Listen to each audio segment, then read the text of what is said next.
వైకాపా హయాంలో ఆప్షన్ 3 ఇళ్ల నిర్మాణంలో అవకతవకలు 7 జిల్లాల్లో బహిర్గతం. సరిచేసేందుకు క్షేత్రస్థాయి అధికారులకు 20 రోజుల గడువు.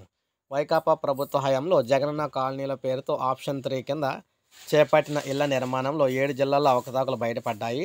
మొత్తంగా 26 జిల్లాల పరిధిలో గతంలో గుత్తేదారులు చేపట్టిన 2.25 లక్షల గృహాల్లో 80% నిర్మాణాలను ఇప్పటివరకు అధికారులు అయితే తనిఖీ చేయించారు. 25,000 ఇళ్ల నిర్మాణాలు అవకతవకలు ఉన్నట్లు తేలింది. ప్రధానంగా శ్రీ పొట్టి శ్రీరాములు నెల్లూరు, విశాఖపట్నం, తిరుపతి, వైఎస్ఆర్ కడప, ఎన్టీఆర్ గుంటూరు, పల్నాడు జిల్లాలో ఈ తేడాలున్నాయి. మిగతా జిల్లాలను కొంతమేర లోపాలను గుర్తించారు. నెల రోజుల్లోగా గృహ నిర్మాణ శాఖ అధికారులు ప్రత్యేక బృందాన్ని నియమించి క్షేత్రస్థాయిలో ఆప్షన్ 3 ఇళ్ల నిర్మాణాన్ని తనిఖీ చేయనున్నారు.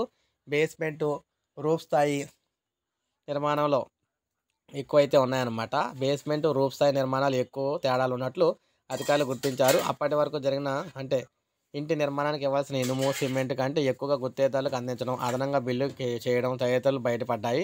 ఇందుకు అప్పట్లో అవకతవకలు జరిగేందుకు ఆస్కారం ఇచ్చిన సంబంధిత గృహ నిర్మాణ శాఖ ఏఈ, గ్రామ వార్డు సచివాలయ ఇంజనీరింగ్ అసిస్టెంట్లను బాధ్యులను చేశారు. వీటిని సరిచేసేందుకు 20 రోజులు గడువు ఇచ్చారు.